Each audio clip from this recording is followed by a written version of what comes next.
अस्सलाम वालेकुम। तमाम देखने और सुनने वालों को हमारी धरती चैनल पर एक नई वीडियो के साथ खुश आमदीद।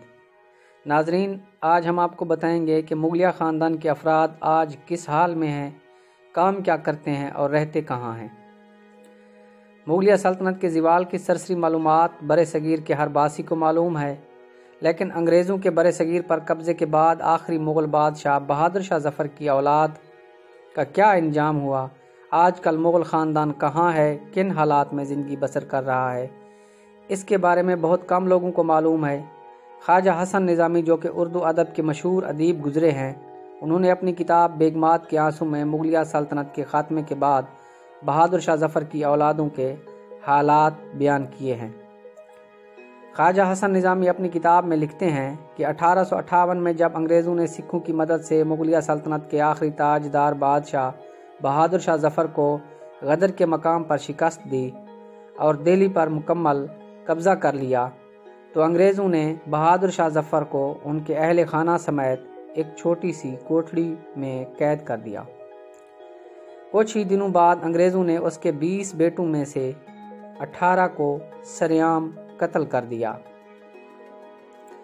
बहादुर शाह ज़फ़र के सिर्फ 2 ही बेटे मिर्ज़ा जवां बख्श और मिर्ज़ा शाह अब्बास जिंदा बचे।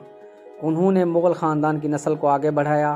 अंग्रेज़ों की जानिब से बहादुर शाह ज़फ़र के कत्ल किए गए 18 बेटों में से 3 के सर काट कर दिल्ली के खूनी दरवाजे पर लटकाए गए, ताकि आइंदा कोई भी अंग्रेज़ों के खिलाफ ऐसा इक़दाम ना उठा सके। इतनी सफाकी के बाद जब अंग्रेज़ों को चैन ना आया तो उन्होंने बहादुर शाह ज़फ़र पर गद्दारी और फ़रेब का मुकदमा चलाया। लालची में मुकदमे का ढोंग 44 दिन चलता रहा और आखिर में बादशाह को सज़ाए मौत सुनाई गई। सज़ाए मौत के बाद में जलावतनी में बदल कर उनको उनकी बीवी और उनके 2 बेटों समेत बर्मा जलावतन कर दिया गया। उन्होंने अपनी ज़िंदगी इंतहाई बुरे हालात में वहाँ गुजारी।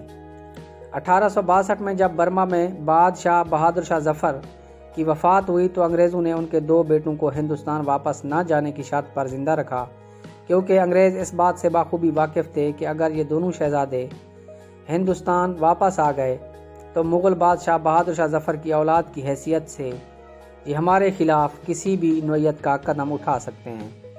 इस वजह से अंग्रेज़ों ने मिर्ज़ा जवां बख्श और मिर्ज़ा शाह अब्बास को फिर दोबारा कभी भी हिंदुस्तान का रुख न करने दिया और यूं इन 2 शहज़ादों ने अपनी बाकी की तमाम ज़िंदगी रंगून में गुजारी।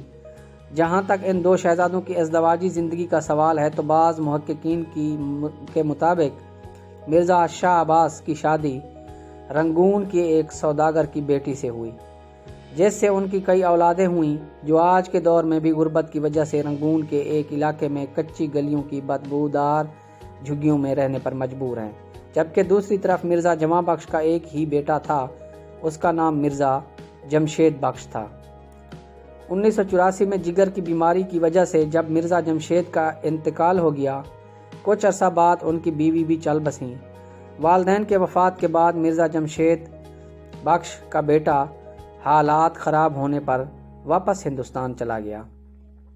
हिंदुस्तान में उसने बेगम नादरा नामी औरत से शादी की, जिससे उनका एक ही बेटा पैदा हुआ। उसका नाम मिर्ज़ा बेदार बख्त था। मिर्ज़ा बेदार बख्त अभी छोटे ही थे जब उनके वालिदैन का इंतकाल हो गया।